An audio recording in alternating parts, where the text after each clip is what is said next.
दोस्तों, मैं शंकर आप सभी का अपने YouTube चैनल टारगेट लर्न 98 में बहुत बहुत स्वागत करता हूं। जैसा कि हमने पिछले वीडियो में पॉलिटिक्स के महत्वपूर्ण क्वेश्चन सॉल्व किए थे, आइए आज उससे आगे के क्वेश्चन करते हैं। जैसे पहला क्वेश्चन दिया हुआ है, लोकसभा का कोई सत्र किसके आदेश से स्थगित किया जा सकता है? पहला ऑप्शन है प्रधानमंत्री, दूसरा ऑप्शन राष्ट्रपति, तीसरा लोकसभा अध्यक्ष, चौथा उपराष्ट्रपति। आप बताइए इसका कौन सा ऑप्शन सही होगा, पहला, दूसरा, तीसरा या चौथा? इसका सही ऑप्शन है राष्ट्रपति के आदेश से इसको स्थगित किया जा सकता है। नेक्स्ट क्वेश्चन की तरफ चलते हैं दोस्तों। नेक्स्ट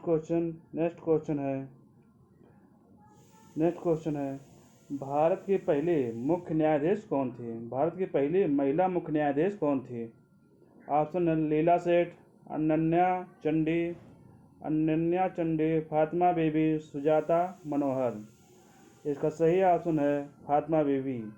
फातिमा बीबी भारत की पहली मुख्य न्यायाधीश बनी हैं।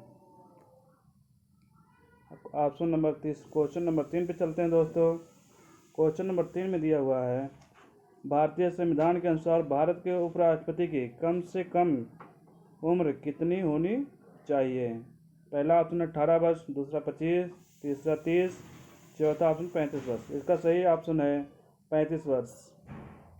35 वर्ष होनी चाहिए। 18 वर्ष की उम्र में आप सिर्फ मतदान कर सकते हैं, मतदान। 25 वर्ष पे हैं तो पीएम या सीएम के लिए या सांसद या विधायक बन सकते हैं। 30 वर्ष हैं तो इसके लिए राज्यसभा और विधान परिषद जो होता है उसके लिए चुनाव लड़ सकते हैं। चौथा क्वेश्चन, चलिए दोस्तों चौथे क्वेश्चन की तरफ चलते हैं। चौथा क्वेश्चन है, निम्न में किसके लेखा कैग द्वारा ऑडिट नहीं किया जाता? मतलब कैग द्वारा किसकी लेखा नहीं किया जाता है? पहला ऑप्शन है म्युनिसिपल संस्थान, दूसरा है राज्य सरकार, तीसरा है सरकारी कंपनी, चौथा है केंद्र सरकार। इसका सही ऑप्शन है पहला म्युनिसिपल संस्थान। म्युनिसिपल संस्थानों का जो है उनके कैग द्वारा इसका ऑडिट नहीं जारी किया जाता है। पांचवें क्वेश्चन की तरफ चलते हैं दोस्तों।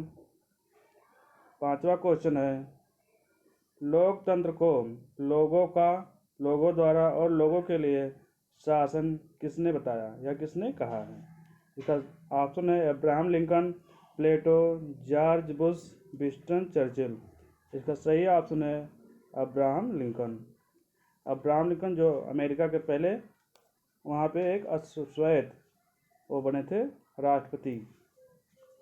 छठवें क्वेश्चन की तरफ चलते हैं दोस्तों। छठवां क्वेश्चन है, अनिवार्य वस्तु अधिनियम कब पारित हुआ? अनिवार्य वस्तु अधिनियम कब पारित हुआ? ऑप्शन है 1955, 1958, 1971, 1975। इसका सही ऑप्शन है 1955 में। अनिवार्य वस्तु अधिनियम पारित हुआ 1995 में। सातवां क्वेश्चन चलते हैं दोस्तों। सातवां क्वेश्चन है, अटॉर्नी जनरल और एडवोकेट जनरल के बारे में निम्न कथनों पर ध्यान दीजिए। पहला कथन है, भारत का सबसे बड़ा कानूनी अधिकारी अटॉर्नी जनरल है। दूसरा ऑप्शन है, राज्य का सबसे बड़ा कानूनी अधिकारी एडवोकेट जनरल है। इनमें से कौन सा कथन सही है? पहला ऑप्शन दिया केवल एक, दूसरा ऑप्शन केवल दो, सी ऑप्शन है एक और दो दोनों, डी है इनमें से कोई नहीं। इसका सही ऑप्शन है सी, मतलब दोनों। राज्य में सबसे बड़ा कानूनी अधिकारी एडवोकेट जनरल होता है और केंद्र सरकार में सबसे बड़ा कानूनी अधिकारी अटॉर्नी जनरल होता है। आठवें क्वेश्चन की तरफ चलते हैं दोस्तों। आठवां क्वेश्चन है, भारतीय संविधान का 52वां संविधान संशोधन किससे संबंधित है? मतलब 52वां संविधान संशोधन कब हुआ और किससे संबंधित था? इसके ऑप्शन है सरकारी क्षेत्रों की नौकरियों में आरक्षण का प्रावधान, दूसरा ऑप्शन है त्रिपुरा को स्पेशल राज्य का प्रावधान, तीसरा है मतदाता की आयु 21 से 18 वर्ष के प्रावधान, चौथा ऑप्शन दिया है राजनीतिक दल बदल के विरोधी प्रावधान। इसका सही ऑप्शन है डी मतलब चौथा, राजनीतिक दल बदल विरोधी जो कानून है इसके तहत बनाया गया सन 1985 में। यह संविधान की 10वीं अनुसूची में से शामिल किया गया। 9वां क्वेश्चन की तरफ चलते हैं दोस्तों। 9वां क्वेश्चन है, राज्यपाल को हटाने के लिए राष्ट्रपति को किसकी सलाह की आवश्यकता होती है? नंबर 1 पे प्रधानमंत्री, नंबर 2 पे मंत्रिपरिषद, नंबर 3 पे है लोकसभा अध्यक्ष, चौथा है इनमें से कोई नहीं। इसका सही ऑप्शन है इनमें से कोई नहीं। राष्ट्रपति स्वेच्छा से राष्ट्रपति को हटा सकता है, क्योंकि राष्ट्रपति के प्रसाद पर्यंत ही राज्यपाल अपना पद निर्धारण करता है।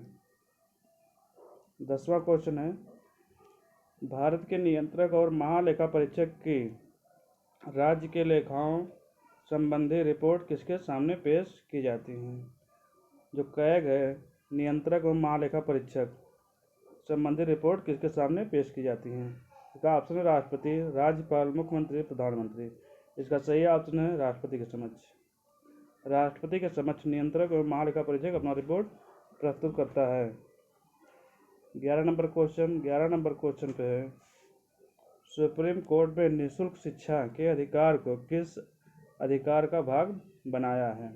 पहला ऑप्शन है जीवन का अधिकार, दूसरा शोषण के विरुद्ध अधिकार, तीसरा है विचार और अभिव्यक्ति की स्वतंत्रता का अधिकार, चौथा है सांस्कृतिक और शैक्षिक अधिकार। ये सही ऑप्शन इसका जीवन का अधिकार। निःशुल्क शिक्षा का अधिकार हमारा मूल अधिकार बना 2002 में 86वें संविधान संशोधन द्वारा। जी हाँ दोस्तों, 12वें क्वेश्चन की तरफ चलते हैं। 12वां क्वेश्चन है, लोकसभा का स्पीकर अपना इस्तीफा किसे देता है? लोकसभा का स्पीकर अपना इस्तीफा किसे देता है? नंबर 1 ऑप्शन है राष्ट्रपति, नंबर 2 पे है प्रधानमंत्री, नंबर 3 पे है उपराष्ट्रपति, नंबर 4 पे है डिप्टी स्पीकर। इसका सही ऑप्शन है डिप्टी स्पीकर। सभापति, लोकसभा स्पीकर जो अपना इस्तीफा डिप्टी स्पीकर को देता है। 13 नंबर क्वेश्चन चलते हैं दोस्तों। 13 नंबर क्वेश्चन पे है, भारत का उच्चतम न्यायालय राष्ट्रपति को कानूनी सलाह देता है जब, ऑप्शन नंबर 1 पे है कैबिनेट इसकी सलाह देती है, दूसरा है मंत्रिपरिषद इसकी सलाह देती है, तीसरा है राष्ट्रपति को इसकी आवश्यकता होती है, सुप्रीम कोर्ट सलाह देना चाहता है तब। इसका सही ऑप्शन होगा राष्ट्रपति को जब इसकी आवश्यकता होगी तो सुप्रीम कोर्ट से सलाह मांग सकता है। क्वेश्चन नंबर 14 पे चलते हैं दोस्तों। 14 का नंबर क्वेश्चन है, भारत धर्मनिरपेक्ष राज्य है, यह मुख्य रूप से किसमें दर्ज है कि भारत धर्मनिरपेक्ष राज्य है? नंबर 1 पे ऑप्शन है प्रस्तावना, नंबर 2 पे मौलिक अधिकार, नंबर 3 पे डीपीएसपी, नंबर डी पे है अनुसूची। इसमें धर्मनिरपेक्ष राज्य कहाँ पे लिखा गया है, कहाँ पर उल्लेख है? इसका उल्लेख है प्रस्तावना में। इसका सही ऑप्शन है प्रस्तावना। प्रस्तावना में लिखा गया हम भारत के लोग जो भारत को एक संप्रभु धर्मनिरपेक्ष राज्य की घोषणा करते हैं, वहाँ पे है ये। क्वेश्चन नंबर 15 की तरफ चलते हैं दोस्तों। 15 नंबर क्वेश्चन है, उपराष्ट्रपति बनने के लिए न्यूनतम आयु कितनी होनी चाहिए? ये तो अभी पहले हो चुका था दोस्तों, इसकी आयु है 35 वर्ष। क्वेश्चन नंबर 16 की तरफ चलते हैं। क्वेश्चन नंबर 16 है, पंचायती राज की 3 स्तरीय प्रणाली किस राज्य द्वारा पहली बार अपनाई गई? पंचायती राज की 3 स्तरीय प्रणाली किस राज्य द्वारा अपनाई गई पहली बार? इसका ऑप्शन राजस्थान, नंबर 2 पे आंध्र प्रदेश, नंबर 3 पे बिहार और नंबर 4 पे पंजाब। इसका सही ऑप्शन है राजस्थान। सर्वप्रथम राजस्थान के नागौर जिले में ही त्रिस्तरीय पंचायत लागू किया गया, लेकिन 1992 और 73वां संविधान संशोधन द्वारा जो बना था त्रिस्तरीय पंचायत संवैधानिक संस्था, इसके तहत जो लागू किया गया सबसे पहले आंध्र प्रदेश में लागू किया गया था। 17 नंबर क्वेश्चन की तरफ चलते हैं। 17 नंबर क्वेश्चन है, निम्न में कौन सा मौलिक अधिकार भारत के नागरिकों के लिए है, विदेशियों के लिए नहीं? नंबर 1 पे है विचार और अभिव्यक्ति की स्वतंत्रता का अधिकार, नंबर 2 है कानून के प्रति समानता, नंबर 3 है जीवन और स्वतंत्रता का अधिकार, नंबर 4 में से कोई नहीं। इसका सही ऑप्शन है नंबर ए, विचार और अभिव्यक्ति की स्वतंत्रता। विचार और अभिव्यक्ति की स्वतंत्रता सिर्फ इंडियन सिटीजन को ही प्राप्त है, विदेशियों को नहीं प्राप्त है। आर्टिकल 19 ए जो है इसके तहत दिया गया है। क्वेश्चन नंबर 18 44वें संविधान संशोधन के बाद कौन सा मौलिक अधिकार हटा दिया गया? इसका ए ऑप्शन है संघ निर्माण का अधिकार, मतलब राज्य बनाने का अधिकार, नंबर 2 विचार और अभिव्यक्ति का अधिकार, तीसरा है संपत्ति का अधिकार, भारत में कहीं भी भ्रमण का अधिकार। इसका सही ऑप्शन होगा सी। 44वें संविधान संशोधन द्वारा इसे हटा दिया गया 1979 में 44वां संविधान संशोधन हुआ, इसके द्वारा इसे हटा दिया गया था। अब ये सिर्फ मौलिक अधिकार नहीं रह के सिर्फ कानूनी अधिकार, लीगल राइट रह गया है संपत्ति का अधिकार, जो आर्टिकल 301A में है। जी हाँ दोस्तों, नेक्स्ट क्वेश्चन नंबर 19 पे चलते हैं। 19 नंबर पे है, निम्न में क्या नागरिकों का मौलिक कर्तव्य नहीं है। मतलब नागरिकों का मौलिक कर्तव्य इसमें से जो 4 ऑप्शन है इसमें से कौन सा नहीं है। संविधान का